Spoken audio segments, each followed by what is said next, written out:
Hermanos, habiendo dicho esto, vamos a ir a 2 Corintios, capítulo 11, versículos 1 al 15. Vamos a leer un poquito más, pero nos vamos a quedar en los primeros 6 versículos nada más del capítulo 11 de 2 Corintios. Ojalá me toleraseis un poco de locura, sí, toleradme, porque os celo con celo de Dios, pues os he desposado con un solo esposo para presentaros como la Virgen pura a Cristo. Pero temo que como la serpiente con su astucia engañó a Eva, vuestros sentidos sean de alguna manera extraviados de la sincera fidelidad a Cristo. Porque si viene alguno predicando a otro Jesús que el que os hemos predicado, o recibís otro espíritu que el que habéis recibido, u otro evangelio que el que habéis aceptado, bien lo toleráis. Pienso que en nada he sido inferior a aquellos grandes apóstoles, pues aunque sea tosco en la palabra, no lo soy en el conocimiento. En todo y por todo os lo hemos demostrado. ¿Pequé yo humillándome a mí mismo para que vosotros fueseis enaltecidos por cuanto os he predicado el evangelio de Dios de balde? He despojado a otras iglesias recibiendo salario para serviros a vosotros. Y cuando estaba entre vosotros y tuve necesidad, a ninguno fui carga, pues lo que me faltaba lo suplieron los hermanos que vinieron de Macedonia, y en todo me guardé y me guardaré de ser gravoso. Por la verdad de Cristo que está en mí, que no me impedirá esta mi gloria en las regiones de Acaya. ¿Por qué? Porque no os amo, Dios lo sabe. Mas lo que hago lo haré aún para quitar la ocasión a aquellos que la desean, a fin de que en aquello en que se glorían sean hallados semejantes a nosotros.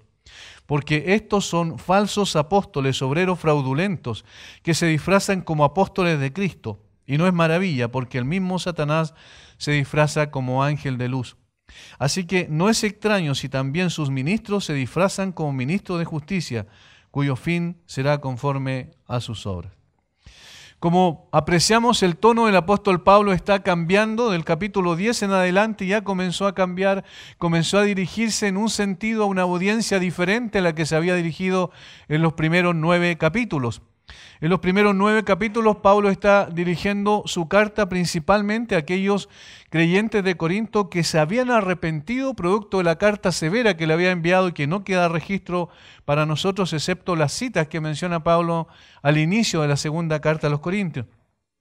Una carta severa donde amonestó a aquellas personas que se estaban rebelando contra su autoridad y que estaban produciendo divisiones graves en la iglesia porque habían sido seducidos por el discurso de los falsos apóstoles que habían llegado y se habían introducido a la iglesia. De tal manera que Pablo manda esa carta severa y muchas personas se arrepintieron y volvieron a la comunión con el apóstol Pablo. Eso es lo que se deduce del capítulo 7 de Primera de Corintios, donde dice que Tito llega con buenas noticias después de haber llevado la carta y haber visto cómo la carta contristó o entristeció a los hermanos para arrepentimiento. Eso dice el capítulo 7, versículo 7. Dice, y no solo con su venida, sino también con la consolación con que él había sido consolado en cuanto a vosotros, haciéndonos saber vuestro gran afecto, vuestro llanto, vuestra solicitud por mí, de manera que me regocijé aún más. Porque aunque os contristé, os entristecí con la carta, no me pesa, aunque entonces lo lamenté, porque veo que aquella carta, aunque por algún tiempo os contristó, ahora me gozo, no porque haya sido contristado, sino porque fuisteis contristados para arrepentimiento. Porque habéis sido contristados según Dios, para que ninguna pérdida padeciese por nuestra parte. El apóstol Pablo está diciendo que estos hermanos a los que le escribe los primeros 9 capítulos son los que reconocieron que estaban equivocados, que se habían ido equivocadamente tras los falsos profetas y luego reaccionaron cuando Pablo le mandó esta carta llamada carta severa.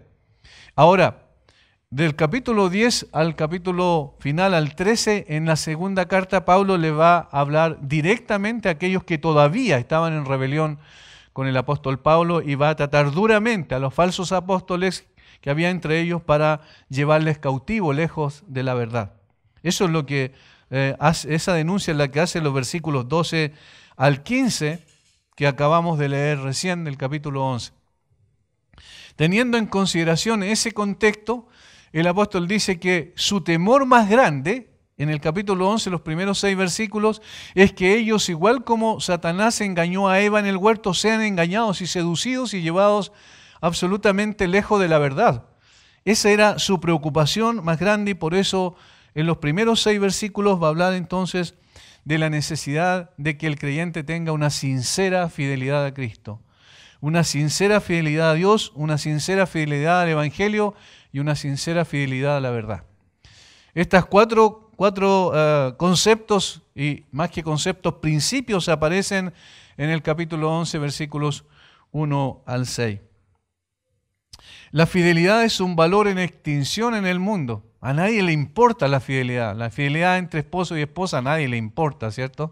En el mundo. La sociedad está promoviendo un concepto totalmente distinto, contrario a los principios que establece la palabra.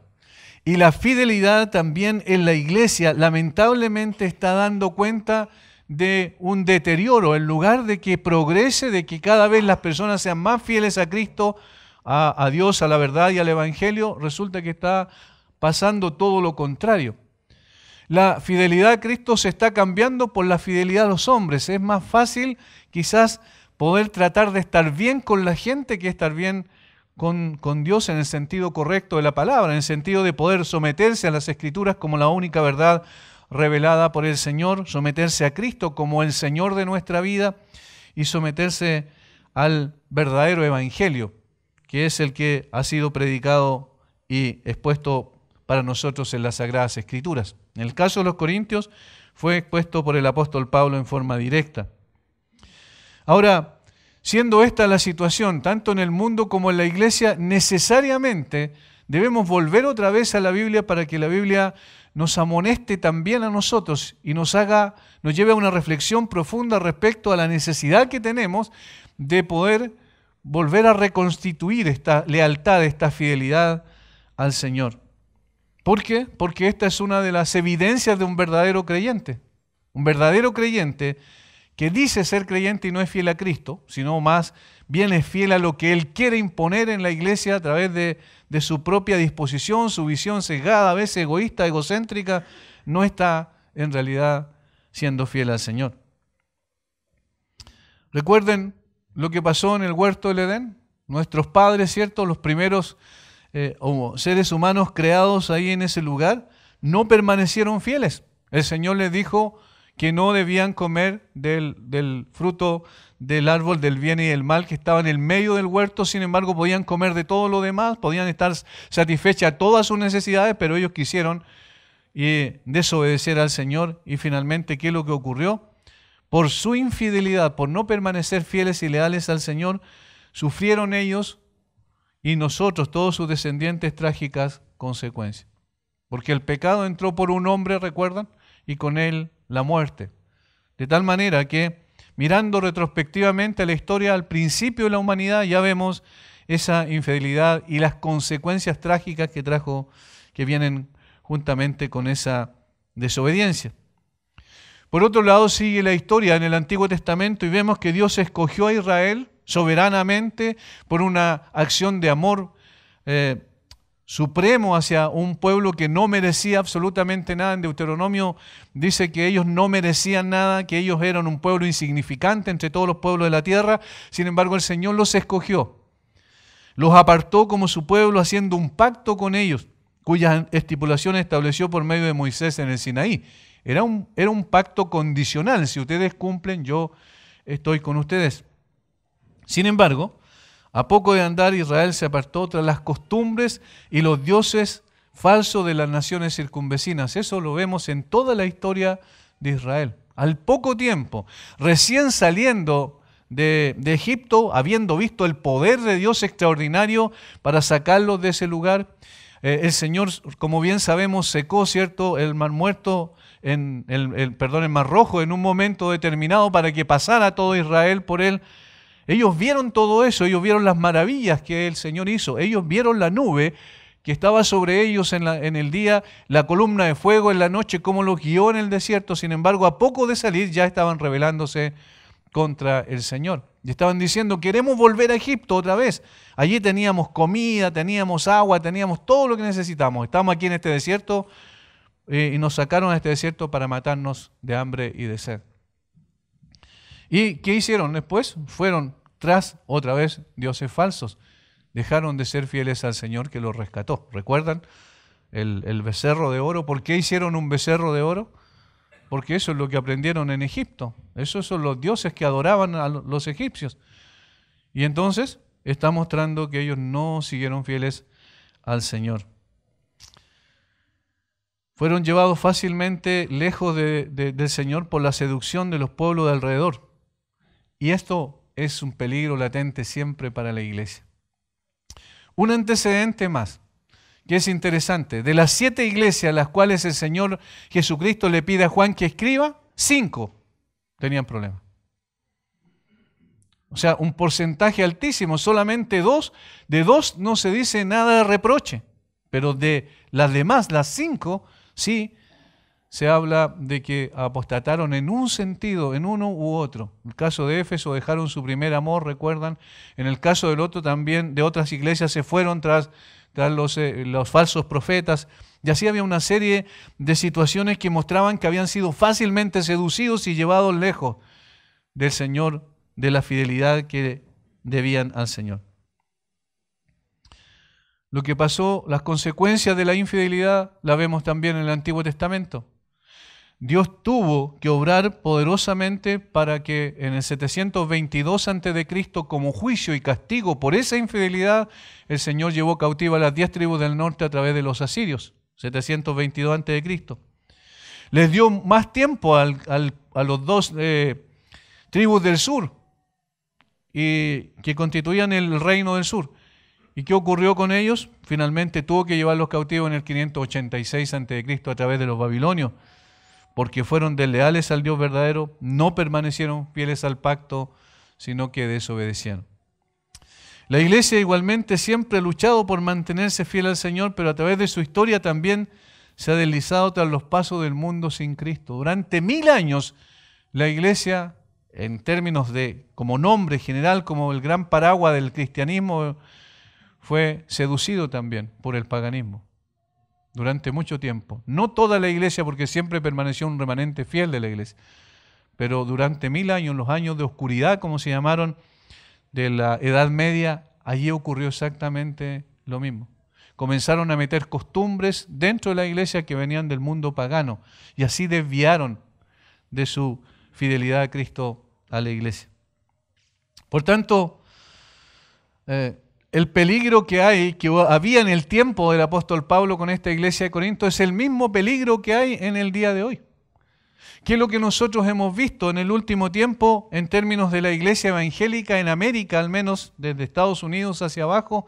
Hemos visto precisamente que están escuchando a cualquier persona con un gran carisma que aparece diciendo muchas cosas, haciendo muchas promesas, predicando un evangelio que no es el evangelio de Cristo, diciendo que debemos descubrir el campeón que hay en nosotros, que nosotros somos suficientes, que nosotros no necesitamos tanta doctrina, como dijo alguien, lo que necesitamos es ser prácticos, pero la verdad es que sin doctrina no hay práctica que corresponda, porque sin doctrina verdadera, sin verdad, nos desviamos haciendo cualquier cosa menos lo que el Señor ha pedido para su iglesia. Y esto es lo que está pasando en el día de hoy también. Por tanto, necesitamos volvernos a las Escrituras para ser amonestados juntamente con estas personas nosotros, a las cuales amonesta Pablo, y para que podamos volver a la sincera fidelidad a Cristo, como dice en el versículo 3. Esta es la razón, entonces, por la cual Pablo escribe estos versículos, y en el capítulo 11 comienza ya en una forma mucho más directa a plantear este problema. Leamos los primeros 6 versículos una vez más. Ojalá me toleraseis un poco de locura. Sí, toleradme, dice Pablo, porque os celo con celo de Dios, pues os he desposado con un solo esposo para presentaros como una virgen pura a Cristo. Pero temo que como la serpiente con su astucia engañó a Eva, vuestros sentidos sean de alguna manera extraviados de la sincera fidelidad a Cristo. Porque si viene alguno predicando a otro Jesús que el que os hemos predicado, o si recibís otro espíritu que el que habéis recibido, u otro evangelio que el que habéis aceptado, bien lo toleráis. Y pienso que nada he sido inferior a aquellos grandes apóstoles, pues aunque sea tosco en la palabra, no lo soy en el conocimiento, en todo y por todo os lo hemos demostrado. Aquí está una defensa férrea del apóstol Pablo. Se coloca su traje, su uniforme de combate y entra directamente confrontando a los falsos apóstoles que había allí. Desde ese momento en adelante comienza ya una batalla más directa, ya no es tanto haciendo alusiones generales, sino directamente a aquellos que todavía estaban seducidos por estas personas inescrupulosas que lo que hacían era dividir la iglesia en lugar de edificar la iglesia. Comienza Pablo diciendo, ojalá me toleraseis un poco de locura. Esta es una forma irónica de hablar en un sentido para despertar en ellos una reflexión respecto a si Pablo efectivamente estaba loco o Pablo genuinamente era un hombre muy cuerdo y obviamente en el Señor era muy cuerdo, pero Pablo dice, ojalá me toleraseis un poco de locura. Sí, toleradme, termina con la frase. Para entonces amonestar y advertir del peligro de la seducción en la que estaban cayendo. Lo hace de 4 formas muy claras en el texto, como dije. Los creyentes genuinos debían volver a la sincera fidelidad a Dios, a la sincera fidelidad a Cristo, a la sincera fidelidad al Evangelio y a la sincera fidelidad a la verdad. Estas son las 4 cosas que iremos viendo desde este momento en adelante, pero vamos a orar un momento antes de ello. Padre, muchas gracias por darnos tu palabra. Gracias porque tu palabra es pertinente. Se escribió hace 2000 años prácticamente, Señor, esta segunda carta a los Corintios. Sin embargo, parece que estuviese hablando de lo que pasa hoy en la iglesia. Gracias, Señor, porque no debemos nosotros hacerla pertinente, ya lo es. Simplemente declararla tal cual tú la has revelado. Danos de tu gracia, Señor, que tu Santo Espíritu también obre en nuestros corazones, nos confronte, nos amoneste, pero también nos aliente y nos consuele y nos lleve, Padre, a ser más fieles a ti. Danos de tu gracia, Señor, necesitamos tanto de ti, de tu sabiduría. Oramos en el nombre de Jesús. Amén. Lo primero entonces, el peligro de irse tras la seducción estaba poniendo en entredicho la sincera fidelidad a Dios. Versículo 2. Pablo dice, porque os celo con celo de Dios, pues os he desposado con un solo esposo para presentaros como una virgen pura a Cristo. Os celo con celo de Dios. Lo que Pablo hace inmediatamente es tomar una metáfora proveniente de la boda judía. Bien sabemos que las bodas judías eran distintas a las cuales practicamos nosotros en el ámbito occidental. Digamos, el matrimonio, el casamiento se producía mucho tiempo antes de que se consumara físicamente. Es decir, incluso habían algunas personas que hacían un contrato entre los padres en un sentido, ¿cierto? Y se producía el matrimonio. Y luego, después de al menos un año, el esposo pasaba a buscar a su esposa y allí se consumaba desde el punto de vista físico. Ahora, habían ciertas cosas que son interesantes entender en este contexto. En el Antiguo Testamento, normalmente en los profetas aparece esta relación de Dios como el esposo y de Israel como la esposa. En esta relación, ¿cierto?, espiritual, evidentemente entre el Dios, el Creador, y aquel pueblo que él había escogido para sí como era Israel. Por ejemplo, en Isaías 54:5 dice, porque tu marido es tu hacedor.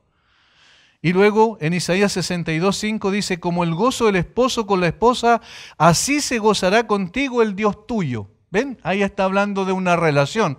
Y obviamente utiliza como una metáfora el matrimonio para hablar de esa relación. Así que era natural que Pablo usara la alegoría del matrimonio y pensara en la iglesia de Corinto como la prometida de Cristo. Y eso lo hace después de una forma mucho más directa. Recuerdan cuando utiliza la metáfora del matrimonio para hablar sobre la relación de Cristo y su iglesia en Efesios capítulo 5, versículos 22 en adelante. De tal manera que para Pablo hablar de esta manera era algo normal y además porque colocaba ciertas cosas interesantes que sucedían en la boda para poder enseñar una verdad importante. En una boda judía había dos personas que se llamaban con un modismo hebreo los hijos de la cámara nupcial. Así le llamaban a esas dos personas que participaban directamente en el matrimonio. Uno de los cuales representaba al novio y el otro a la novia. Los hijos de la cámara nupcial, uno representaba al novio y otro a la novia. Y tenían ciertas obligaciones. Actuaban como representantes de ambos. Repartían las invitaciones, pero tenían una responsabilidad muy especial. Y aquí es donde la metáfora toma sentido. Debían garantizar la castidad de la novia. El que estaba, el amigo del esposo, aquel que era representante del esposo en esta boda, debía garantizar la fidelidad, la castidad de la novia. Esto era muy importante para los hebreos, era sumamente importante. Y de hecho, cuando esto no sucedía, no había un problema grave porque se producía inmediatamente un conflicto y tenía que normalmente producirse un divorcio, aunque todavía no se había consumado el matrimonio. Y de acuerdo a la ley del Antiguo Testamento era mucho más fuerte porque inclusive la novia podía ser muerta por causa de su infidelidad. De tal manera que el novio, él tenía un amigo que era el que lo representaba y él debía luchar por preservar esto, la castidad o garantizar la castidad de la novia. Eso es lo que Pablo tiene en mente aquí. En la boda de Jesucristo con la iglesia de Corinto en términos particulares. Pablo es el amigo del novio y es su responsabilidad entonces, ¿qué cosa? Garantizar la castidad de la novia. Y hará todo lo posible para mantener a la iglesia corintia pura y digna de ser esposa de Jesucristo. ¿Entienden la metáfora? Es decir, lo que Pablo está diciendo aquí es que él tiene una responsabilidad delante del Señor. Y esa responsabilidad es ser en un sentido su representante para poder luchar por la pureza de su novia, la iglesia. Y él va a hacer todo lo que esté de su parte para garantizar aquello. Y por eso es que Pablo está, como dice más adelante, con temor, pero temo que lamentablemente esa fidelidad que se le debe al esposo antes inclusive de consumarse el matrimonio, esa fidelidad está siendo obstruida, está teniendo complicaciones porque ya se está alejando de la verdad, se está alejando del esposo de Cristo, está siendo infiel la iglesia. Por esa razón es que Pablo dice que le cela con el celo de Dios. Y esta palabra a nosotros nos parece fuerte porque el celo normalmente lo vemos como un pecado, ¿verdad? Y desde el punto de vista humano es un pecado porque es algo dentro del corazón que evidentemente produce graves problemas porque es un sentimiento pecaminoso. Pero cuando Pablo habla del celo de Dios, habla de otra cosa. Lo que está diciendo, en otras palabras, es que no lo movía nada más que un amor tan grande por Dios y por esta razón experimentaba una indignación justa cuando aquellos que decían ser hijos de Dios se iban tras los falsos apóstoles, tras un falso Cristo, tras un falso evangelio, tras un falso espíritu, como va a decir más adelante, tras una mentira y no tras la verdad. Los corintios estaban siendo seducidos por los falsos apóstoles que se habían introducido en la iglesia. Y por eso el apóstol Pablo tenía un vivo celo, un celo correcto, un celo adecuado que implicaba un amor tan grande por Dios que no podía tolerar que estuviesen ofendiendo a aquel a quien decían que era su padre. Y entonces el Señor lo colocó en un sentido como defensor en ese aspecto de ese celo que Dios tiene, porque eso lo vamos a ver en el Antiguo Testamento, aparece en muchos casos, o como el que tenía David, por ejemplo, y donde escribe en el Salmo 69:9, algo relacionado con esto. Dice, porque me consumió el celo de tu casa y los denuestos de los que te vituperaron cayeron sobre mí. Me consumió el celo de tu casa, dice David en este Salmo, el 69. ¿Qué es lo que está diciendo? De que toda persona, todo creyente genuino, lo que quiere es la honra y la gloria de su Señor. de su Dios. Y cuando la gloria y la honra de su Señor es pasada a llevar, entonces reacciona. Es una indignación justa entonces, ese celo. Ojo, no cuando su propia persona es pasada a llevar, porque eso sería egoísmo. El apóstol Pablo está defendiendo su ministerio ahí en el contexto de la carta que estamos estudiando, pero no está defendiendo el ministerio por sí, por su propia dignidad, sino por la dignidad del Señor. Entonces, Pablo está diciendo, yo no puedo quedarme tranquilo cuando el Señor está siendo pasado a llevar en su dignidad y en su honor. Y ustedes, al escuchar a los falsos profetas que se introdujeron dentro de la iglesia, ustedes están produciendo precisamente eso, deshonra al nombre de Dios. Y como son la iglesia de Jesucristo, como son la novia de Cristo, yo no me puedo quedar tranquilo. Y esa es la razón de la amonestación. Por eso se levanta Pablo para decir, esto no puede seguir así. Hermanos, ¿cuánto celo tenemos por Dios? ¿Cuán celosos somos de la justicia, de la santidad, de la gloria, de la honra y el honor de Dios? ¿Cuántas veces estamos más preocupados a veces por nuestro propio honor que por el honor de Jesucristo?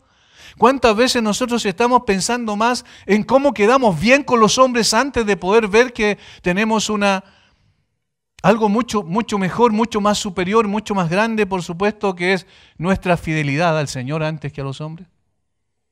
Esto está pasando en el día de hoy. Esto está ocurriendo en el día de hoy. Y es interesante, hermanos, porque hoy se repite también, quizás no de la misma forma, pero se repite, especialmente cuando nosotros damos la bienvenida con los brazos abiertos a personas inescrupulosas que entran subrepticiamente a la iglesia y vienen con un mensaje que no es el mensaje de Cristo. Vienen con un carácter que no revela que efectivamente son de Cristo y los escuchamos con la boca abierta. A veces quedamos asombrados por la retórica, la capacidad que tienen de seducirnos con las palabras y no nos damos cuenta de que están lejos de la verdad. Esto siempre ocurre, ha ocurrido en la historia de la iglesia y por eso nosotros necesitamos, como el apóstol Pablo, que se avive ese celo en nuestro corazón por lo justo. ¿Recuerdan lo que hizo que el Señor Jesucristo en dos ocasiones, no en una, en dos ocasiones al principio y al final de su ministerio pudiese barrer, sacar a los cambistas que estaban en el templo? ¿Qué lo movió? ¿Qué lo motivó? Que han convertido la casa de mi padre en cueva de ladrones. ¿Se fijan? ¿Qué lo movió? El celo que tenía por su padre. Y ese es un celo justo, es un celo correcto.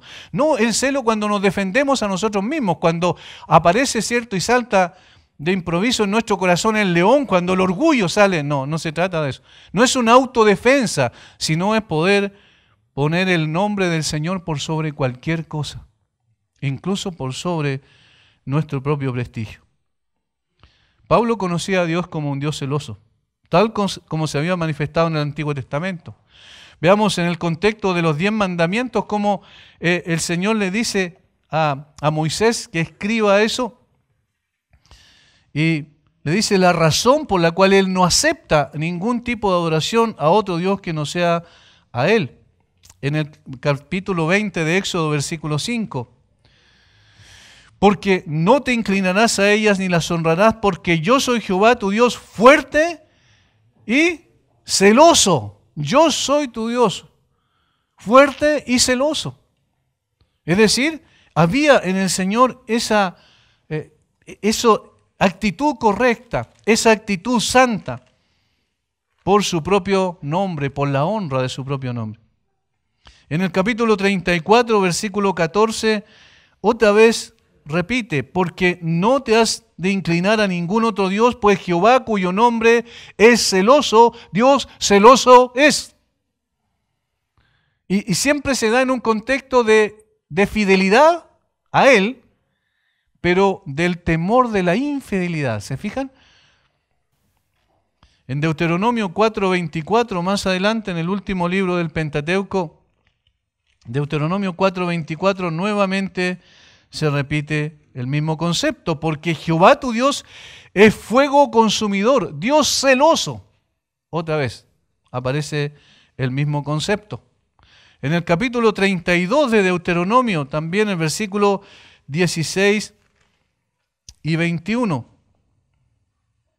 en el cántico de Moisés, versículo 16 y 21, le despertaron a celos con los dioses ajenos, lo provocaron a ira con abominaciones. Versículo 21, ellos me movieron a celos con lo que no es Dios, me provocaron a ira con sus ídolos. Yo también los moveré a celos con un pueblo que no es pueblo, los provocaré a ira con una nación insensata. ¿Cómo describe la Biblia a Dios? Como un Dios celoso. Pero celoso por su nombre, por su gloria, por su honra. El único que puede hacer eso, ningún hombre puede hacer eso por sí mismo, sino que ahora nosotros como creyentes, habiendo sido salvados por la obra gloriosa de Jesucristo, nosotros hemos de tener celo por Dios y debemos tener una justa indignación cuando su nombre es ofendido, y particularmente cuando es ofendido por aquellos que dicen ser hijos de Dios. De tal manera, hermanos, que eso es lo primero que Pablo está protegiendo ahí. Y dice, lamentablemente esto está ocurriendo entre los que se han revelado, que están escuchando a falsos profetas, se están desviando de una manera peligrosa de su sincera fidelidad a Dios. Lo segundo que ocurre como consecuencia lógica es que se están desviando también de su sincera fidelidad a Cristo. Versículo 2 y 3. Porque os celo con celo de Dios, pues os he desposado con un solo esposo para presentaros como una virgen pura a Cristo. Pero temo que como la serpiente con su astucia engañó a Eva, vuestros sentidos sean de alguna manera extraviados de la sincera fidelidad a Cristo. Como dijimos hace un momento en la alegoría de la boda judía, Pablo se presenta como uno de los hijos de la cámara nupcial y estaba presto a garantizar la castidad de la novia. En este caso puntual, la iglesia de Corinto. Por medio del Evangelio, Pablo había desposado a la iglesia de Corinto con Jesucristo, a quien la iglesia le debía lealtad y fidelidad absoluta. La fidelidad del esposo. Cristo es indiscutible. Es decir, la fidelidad al esposo, que es Cristo, es indiscutible. La iglesia ni siquiera debiese preguntarse si debe ser o no fiel a Cristo. Eso es un hecho puntual. ¿Por qué? Porque obviamente el Señor los salvó. Porque fue su obra en la cruz lo que produjo la salvación de ellos. Porque Él fue el sustituto en la cruz por pecadores como los corintios y como nosotros. Por eso entonces debemos fidelidad a Cristo. Él es nuestro Señor. Hace mucho tiempo atrás, John MacArthur escribió un libro que produjo serios problemas en muchos teólogos y la gente empezó a enojarse mucho por eso, y algunos malinterpretando el libro dijeron que MacArthur estaba hablando de la salvación por señorío. ¿Por qué? Porque simplemente él decía que Jesús no puede ser tu Salvador si no es tu Señor. Y eso no es verdad. Por supuesto, es verdad. Si Él no es nuestro Señor, no es nuestro Salvador.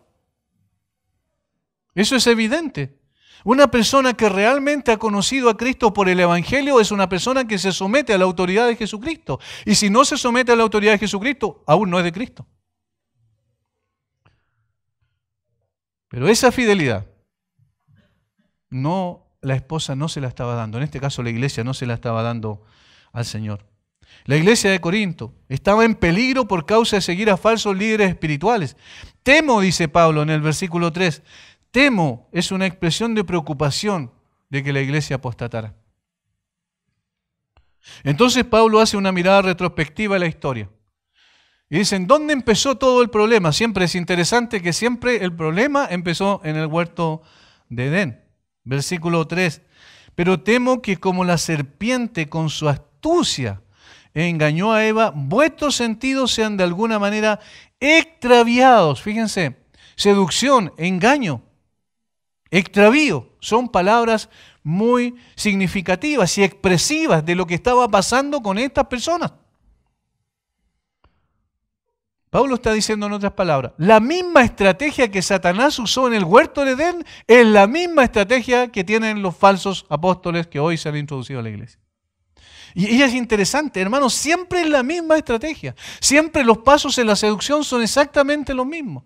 Siempre la falta de firmeza y convicciones de muchos creyentes es lo que produce finalmente esa seducción. Del mismo modo como Satanás actuó, seduciendo con astucia a Eva en el huerto, sigue haciéndolo hoy. Primero, ¿qué hizo? ¿Qué fue lo primero que hizo? Sembró la duda. ¿Con que Dios os ha dicho? ¿No comáis de todo árbol del huerto? ¿Con que Dios os ha dicho? Así que Dios le dijo, así que la palabra de Dios, ¿tú crees que realmente es correcta? ¿Tú le crees a Dios? Mira, Dios dijo que no comiera de todo árbol del huerto. ¿Cuál era la verdad? La verdad es que Dios le dijo que puedes comer de todos los árboles del huerto, excepto de uno. Y Satanás tomó la excepción como regla. ¿Lo notaron? Dice, no puedes comer de todo. Eso es lo que dijo Dios. Y desde allí comenzó a sembrar la duda en la cabeza de Eva, en la reflexión. Eva quedó sorprendida probablemente con esto que estaba escuchando por primera vez, la voz de un extraño que estaba hablando con ella y que estaba diciendo, ¿con que Dios os ha dicho? Mira, ¿sabes que Dios a lo mejor no es tan bueno y bondadoso como tú crees? Porque le dijo, de todo árbol del huerto no podrás comer. Cuando todo lo contrario le había dicho Dios, que de todo árbol del huerto sí podía comer. Y allí comenzó la duda en la cabeza de Eva. Y hermanos, siempre la seducción empieza con la duda por la palabra de Dios. Cuando alguien empieza a dudar de lo que Dios reveló en estos 66 libros inspirados por el Espíritu Santo, cuando alguien empieza a acomodar la Escritura a su propio provecho, cuando alguien le empieza a añadir o quitar a la Escritura, está en proceso de seducción, de alejarse de Cristo. Y ese es el gran problema de la iglesia en el día de hoy. Hay millones de personas que siguen a famosos teleevangelistas que son falsos apóstoles, falsos profetas. Personas inescrupulosas que están buscando atraer a la gente a través de ofrecer lo que la gente quiere en su corazón pecaminoso. Millones y millones de personas tras la falsedad de un engaño. Los están seduciendo. Porque han puesto en duda la palabra de Dios. Tratemos de aplicarlo. Hoy le están diciendo a la gente, ¿tú crees que la Biblia es suficiente? ¿De verdad tú crees que la Biblia es suficiente? ¿Que Dios nos siga hablando a través de sueños, visiones hoy en el día de hoy? ¿Cómo va a ser así? Si la misma Biblia dice que Dios habló a través de visiones y sueños, ¿ven? Estás engañado. Todavía Dios puede seguir hablando y sigue hablando a través de revelaciones extraordinarias, personales muchas veces. Y por eso se para de repente una persona en medio de la congregación y dice, Dios me dijo que el hermano tanto estaba en pecado, me dijo que esto pasó. Y muchas veces son cosas inventadas por la imaginación de esas personas. Destruyen iglesias, dividen iglesias. Hermanos, la Biblia es suficiente. No necesitamos nada más fuera de las Escrituras. Por eso los reformadores dijeron con tanta fuerza el principio de sola Escritura. La Escritura y solamente la Escritura es la autoridad máxima que tenemos sobre nosotros. Poner duda en las personas respecto a la palabra de Dios. Una vez que hace eso, por supuesto está poniendo en duda la veracidad de la palabra de Dios y su cumplimiento. ¿Y cómo termina? Negando abiertamente la verdad de la palabra de Dios, enfatizando que lo dicho por Dios no se cumpliría en absoluto. No moriréis, Dios dijo moriréis, no moriréis. Miren cómo en forma más descarada ya está diciendo, no, es mentira. Lo que Dios te dijo es totalmente falso, tú no morirás. En el día de hoy le están diciendo a los chicos en los colegios, en las universidades, y están vaciando la cabeza de los chicos literalmente para meter basura a través de puro eslogan, sin ningún argumento. Y le están diciendo, Dios no existe. Es mentira, es una fábula, es un mito. Tú estás equivocado, Dios no existe. No es lo mismo que Satanás en una forma quizás distinta en su forma, pero no en su fondo, le estaba diciendo a Eva. ¿Qué importa lo que dijo Dios? Dios dice, no moriréis. Dios dice, moriréis, perdón. ciertamente moriréis. Y Satanás dice, no moriréis, no hay infierno. Mentira, eso es falso, no hay infierno. Eso dice Satanás. Pero ¿qué dice el Señor? Dice que dura cosa es caer en manos del Dios vivo. El Señor dice que todo aquel que rechaza la redención en Cristo está acumulando sobre sí ira para el día de la ira. Aquel que rechaza que Cristo haya sido nuestro intercesor y nuestro sustituto en la cruz, aquel que rechaza la redención por la obra suficiente de Cristo en la cruz, está a sí mismo acarreándose ira sobre su propio ser. Pero ¿qué le está diciendo Satanás? No moriréis. Y finalmente concluye su seducción con una mentira descarada. Dice, sino que serán abiertos vuestros ojos y seréis como Dios, conociendo el bien y el mal. Y está ofreciendo a Eva algo que en él mismo pudo lograr.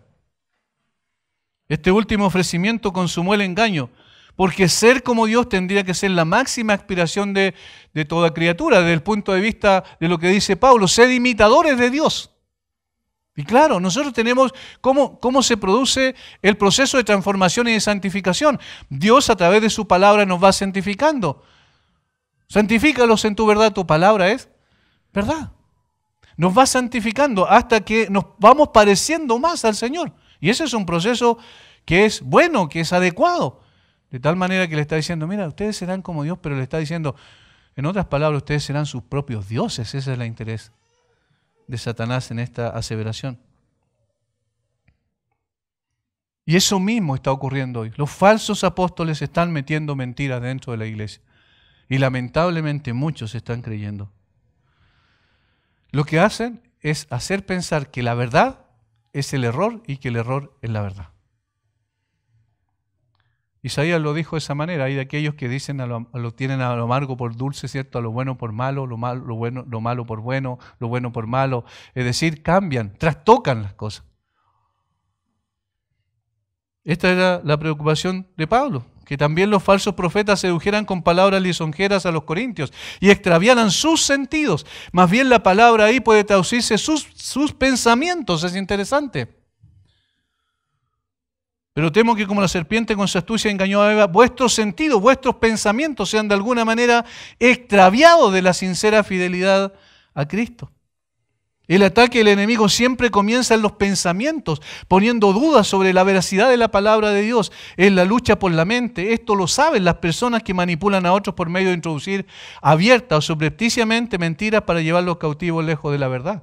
Esto lo saben las personas que están siendo preparadas en las universidades, especialmente los profesores, los que están estudiando una pedagogía, están siendo invadidos por una teología o por una, filosofía humanista totalmente contraria a Dios. ¿O por qué creen que hubieron, 200 o 300 mil personas marchando para pedir tener derecho a matar a sus propios bebés en su propio vientre? ¿Por qué creen que es tan masivo esto? Porque ya les lavaron el cerebro. De las universidades ya vienen condicionados para enseñar una mentira. Y los chicos, sin reflexión, creen todo lo que les dicen sus profesores. Y entonces estamos frente a una sociedad absolutamente corrompida. Ahora, ¿cómo está llegando a la iglesia? Está llegando por nuevas doctrinas. Por una nueva teología, una teología humanista, donde al hombre lo coloca en el centro y Dios, Jesucristo, es puesto a un costado. Por eso necesitamos con tanta urgencia llenar nuestra mente y corazón con la palabra de Dios, pues solo ella es el filtro. Son los lentes que nos permiten ver con claridad y discernir el error. La falta de discernimiento en la iglesia es preocupante. El creyente promedio no está capacitado para discernir el error. Por eso son presa fácil de aquellos que utilizando las artimañas del error, como dice Pablo a los Efesios, los seducen y los conducen lejos de Cristo. Por eso son presa fácil. Nosotros como pastores tenemos el deber imperativo de poder enseñar la palabra de Dios y enseñar teología para que las mentes sean saturadas por la palabra de Dios y entonces podamos distinguir inmediatamente cuando estamos frente a la falsedad y el error. Esto marca la importancia de estar siempre capacitándonos teológicamente para llegar a pensar bíblicamente. Hermanos, debemos aprovechar las instancias que la iglesia da precisamente para esto, para que nuestra mente esté preparada para enfrentar la lucha que tenemos con las ideologías y filosofías humanistas, para no ser como niños fluctuantes llevados por cualquier viento o doctrina de un lado a otro. El ataque más grande de Satanás siempre será contra Cristo como cabeza de la iglesia. Por esa razón es que quiere extraviar nuestros sentidos para que dejemos nuestra sincera fidelidad a Cristo. Cristo es el eje rector de la vida de todo creyente. Toda la vida del creyente debe girar en torno a Cristo. Por eso nos llamamos cristianos. Él es nuestro glorioso Salvador a quien le debemos lealtad absoluta. Esta sincera fidelidad no es negociable, hermano. Debemos estar dispuestos a darlo todo por Cristo. Nada menos espera el Señor de nosotros. Nada menos, darlo todo por Cristo. El que pierde su vida por causa de mí la hallará. Y esa fidelidad debe ser sincera. Es fácil pretender fidelidad al Señor externamente. Otra cosa es hacerlo sinceramente en lo profundo de nuestro corazón. Pablo dice, con Cristo estoy juntamente crucificado. Y él no estaba diciendo palabras como una especie de eslogan, estaba diciendo la verdad. Ya no vivo yo, más vive Cristo en mí. Hermanos, una cosa importante, ¿por qué nosotros nos enojamos o nos sentimos? Porque el yo sigue demasiado vivo. Si no, un muerto no se ofende, ¿verdad? ¿Por qué nos ofendemos? Porque el yo está muy vivo en nosotros. Pablo dijo, yo ya estoy muerto con Cristo. Por eso él no se ofendía si lo ofendían a él. Él se ofendía cuando ofendían a Cristo. Luego en Filipenses 1:21 dice en este famoso versículo, para mí el vivir es Cristo y el morir es ganancia. El vivir es Cristo, la verdadera vida, el significado real de la vida se encuentra en Cristo. Y Pablo dice, yo voy a vivir para Cristo. Así sea que el 99,9% de la sociedad viva para otro Dios que no sea el verdadero Dios, yo voy a ser fiel al verdadero Dios.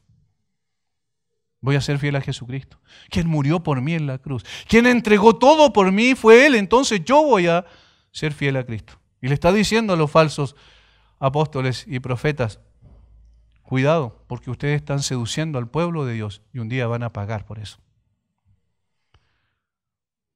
Se me va rápido el tiempo. En tercer lugar, Pablo temía que estaban siendo seducidos para ser alejados de la sincera fidelidad al Evangelio. Versículo 4. Porque si viene alguno predicando a otro Jesús que el que os hemos predicado, o si recibís otro espíritu que el que habéis recibido, u otro evangelio que el que habéis aceptado, bien lo toleráis. Este era el problema. ¿Cómo se producía la seducción? Predicando a otro Jesús, hablando de otro espíritu y hablando de otro evangelio.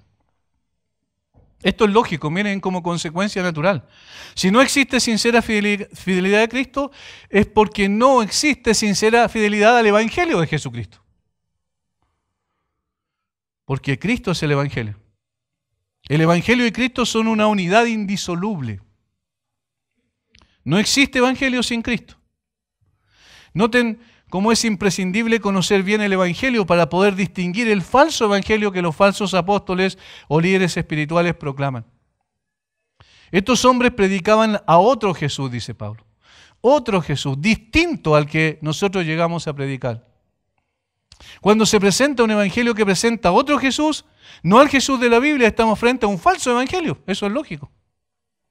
El desconocimiento de la cristología o la doctrina de Cristo ha llevado a deslizarse a muchas personas.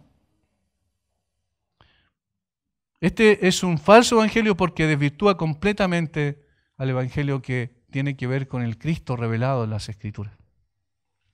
Es muy fácil distinguir a una secta porque normalmente desvirtúa a la persona de Cristo, tal como la Biblia lo describe. ¿Lo ven como el primer ser creado, por ejemplo? ¿Lo ven como un ángel? ¿Como una emanación divina, en el caso de los gnósticos, por un revolucionario social que está tan en boga en el día de hoy? Revolución, sale la gente a las calles a gritar. Y muchas veces algunos falsos teólogos, porque son falsos en realidad, o están enseñando una teología equivocada, dicen, no, en la Biblia dice, la iglesia, el gran problema de la iglesia es que no se preocupa de la justicia social. Y dicen, ahí está el ejemplo de Jesucristo. Él fue un revolucionario social. Ahí está. Miren la primera iglesia cómo lo hacía, tenían todas las cosas en común, eran comunistas, ¿ven? Este es un debate que se está dando en los Estados Unidos en el día de hoy. Un debate fuerte entre los teólogos. Porque algunos apuntan a que la gran deuda de la iglesia es la deuda con la justicia social, cuando en realidad la gran deuda de la iglesia es con la predicación del evangelio. Porque el evangelio es el que cambia el corazón de las personas. Porque el evangelio es que transforma la manera de pensar. Porque el evangelio es que saca a una persona del vicio para mostrarle que ahora puede y debe trabajar para poder alimentar a su familia correctamente, honestamente. Y eso hace que las naciones produzcan más. Eso hace que un verdadero creyente vaya al trabajo pensando, como dice Pablo, que tiene que honrar a Cristo en su trabajo. Y entonces su trabajo es mejor hecho. Y entonces la producción es mayor. Lo que cambia realmente a las personas es el evangelio de Jesucristo. Cuando se predica otro Jesús, se desvirtúa entonces el evangelio. El que se presenta en la Biblia es el Dios hombre. Aquel que no estimó el ser igual a Dios como cosa que aferrarse, sino que se despojó a sí mismo tomando forma de siervo y estando en la condición de hombre se humilló a sí mismo hasta la muerte y muerte de cruz. Ese es el que se revela en las Escrituras. Ese es el Jesús en el cual nosotros hemos creído. Por eso, por ese evangelio, basado en ese Jesús es que nosotros tenemos vida eterna.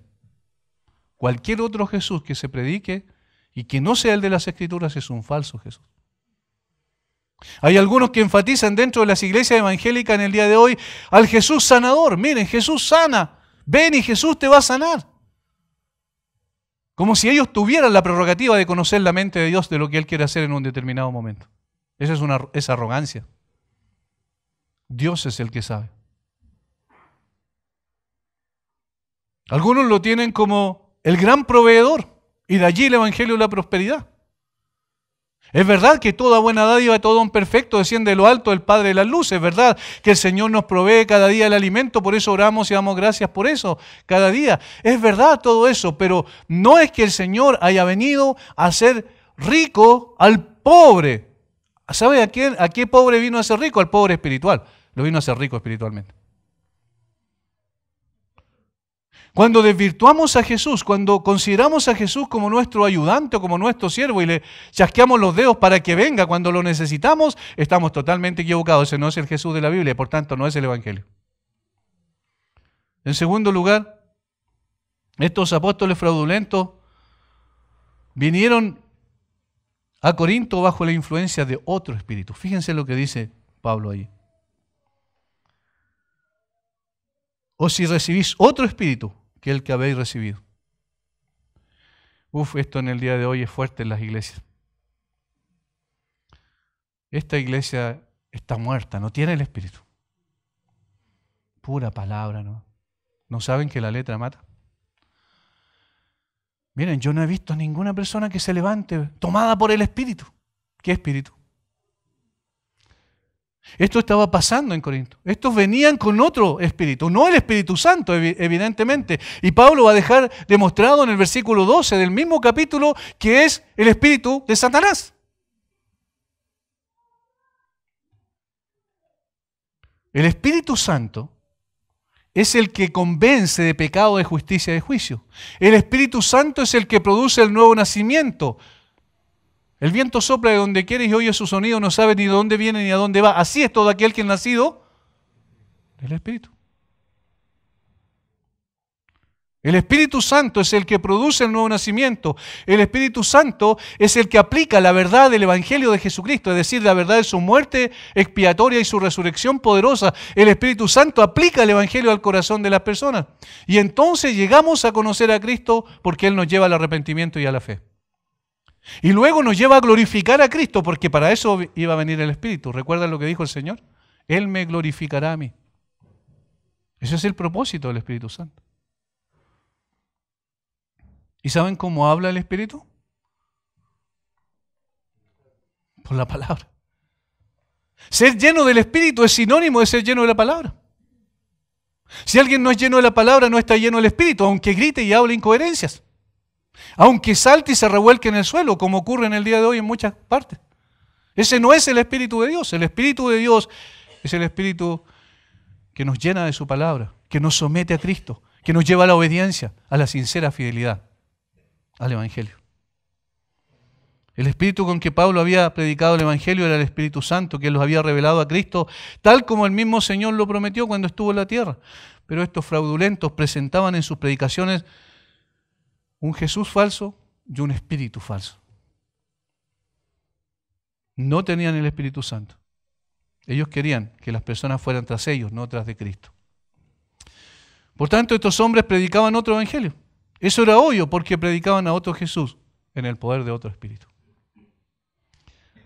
Finalmente, hermanos, en estos minutos que me quedan, en cuarto lugar, el apóstol Pablo estaba preocupado y temía porque ellos iban a dejar su sincera fidelidad a la verdad. Versículos 5 y 6. Y pienso que en nada he sido inferior a aquellos grandes apóstoles, pues aunque sea tosco, en la palabra no lo soy en el conocimiento. En todo y por todo os lo hemos demostrado. Miren lo que dice Pablo. Pablo está diciendo, me acusan de ser una persona torpe. Increíble que la palabra tosco ahí es idiotes en griego. De ahí viene nuestra palabra idiota. Le están diciendo a Pablo, tú eres tosco, tú en realidad eres un mal expositor, no eres una persona que enseña bien, con una buena retórica. Y Pablo comienza el versículo 5 con una ironía. Aquí no se nota en nuestro lenguaje, pero es una ironía. ¿Por qué? Porque Pablo va a decir que nada ha sido inferior a los superapóstoles. Eso es lo que dice. No está diciendo, y ojo, no está hablando de los apóstoles de Jesucristo. El contexto muestra que está hablando de los falsos apóstoles, de los falsos profetas. Entonces Pablo está diciendo, yo no soy inferior a los superapóstoles, aquellos que creen que lo saben todo, que tienen todo el conocimiento, que tienen un conocimiento escondido y secreto, y entonces la gente tiene que ir a ellos para entender ese conocimiento, para tener ese conocimiento. No. Los corintios estaban alucinados con ellos. Lo escuchaban embelesados. No lo querrían oír a él si escuchaban a los superapóstoles. ¿Para qué iban a querer escuchar a Pablo? Hermanos, déjenme hacer una pequeña aplicación. En el día de hoy se puede dar también. ¿Saben cuándo? Cuando estamos nutriéndonos más por predicaciones a veces de dudosa reputación en internet, alucinados por predicadores que son elocuentes. No estoy hablando de los verdaderos, genuinos predicadores, estoy hablando de los falsos. Y somos atraídos más por eso que por la enseñanza de la iglesia local. Hay que tener mucho cuidado con eso. Ellos estaban diciendo, Pablo es alguien sin importancia, nosotros sí somos importantes. Esta frase muestra la arrogancia de estas personas que hacían creer a los corintios que Pablo era inferior a ellos. Ellos eran superiores en todo, no como Pablo, que aún era torpe en la predicación. Se burlaban del apóstol por esa razón. La palabra, como dije, tosco es idiotes. Es traducida por tosco aquí, indica que los falsos apóstoles consideraban a Pablo un orador vulgar, poco sofisticado, ese es el contexto. Pero Pablo no estaba interesado en la retórica, sino en la verdad. Verdadero, un genuino siervo de Cristo está más preocupado por la verdad que por la retórica, más por el fondo que por la forma, más por el contenido que por la manera de exponerlo. William Barclay, un teólogo, dice, Pablo no era un orador profesional. La palabra que usa es idiotes, que en su origen quería decir ciudadano cualquiera que no tomaba parte en la política. Eso era la primera acepción de la palabra. De ahí pasó a designar a la persona que no tenía una formación profesional. Y en este caso lo que llamaríamos una persona del pueblo sin importancia, una persona sin capacitación, sin capacidad profesional. Pablo dice que esos apóstoles falsos y arrogantes puede que fueran mejores oradores que él, profesionales cuando él no era más que un amateur. Puede que tuvieran muchos títulos universitarios mientras que él no era más que un lego. Él sabía de lo que hablaba y ellos no. Esa es la diferencia. Pablo amaba la verdad por sobre todas las cosas y por eso luego va a decir al final, en versículo 6, pues aunque sea tosco en la palabra, no lo soy en el conocimiento. Pablo no era ignorante, absolutamente no. De hecho, él tenía muchos conceptos, incluso conocía a los filósofos griegos y conocía a los poetas griegos, conocía todo el entorno en el cual se movía, pero esa no era su predicación era la verdad, a Cristo y a este crucificado. Y eso es lo que nosotros debemos escuchar, hermanos. Y a eso debemos apuntar. Debemos ser fieles a la verdad revelada por el Señor en su palabra. La elocuencia humana atrae a las personas al predicador. La gente queda entusiasmada con el predicador. Eso produce la elocuencia humana, pero no con Cristo. La verdad del Evangelio proclamado clara, sincera y sencillamente atrae a la persona a la cruz de Cristo. Y eso es lo que queremos lograr. Esto último era lo que importaba. No son las condecoraciones, reconocimientos, grados académicos, títulos extravagantes los que importan, sino la verdad que se proclama. No tengo tiempo para desarrollar esto, pero alguien puede ir a 1 Corintios capítulo 1, 17 al 25, capítulo 2, 1 al 5, y ahí se va a encontrar con esto que acabamos de decir. Pablo dice, esta es la verdadera sabiduría. La verdadera sabiduría está escondida con Cristo en Dios. Allí debemos apuntar. En Él están escondidos todos los tesoros de la sabiduría y el conocimiento. Y Pablo sí conocía a Cristo, y Pablo sí conocía la verdadera sabiduría. Hermanos, tenemos que tener cuidado de ser seducidos de la sincera fidelidad a Dios, de la sincera fidelidad a Cristo, de la sincera fidelidad al Evangelio y de la sincera fidelidad a la verdad. Padre, gracias por tu palabra, gracias por darnos, Señor, lo que necesitamos en cada momento y circunstancia. Gracias por las advertencias que tu palabra nos presenta. Y Padre, que podamos otra vez volver siempre, Señor, a los pies de Cristo, a la adoración a Cristo, al reconocimiento de Cristo como nuestro Señor en todas las cosas y a vivir bajo su autoridad, predicando, enseñando y viviendo el Evangelio y siendo fieles a la verdad revelada en tu palabra. Gracias por este tiempo. Oramos en el nombre de Jesús. Amén.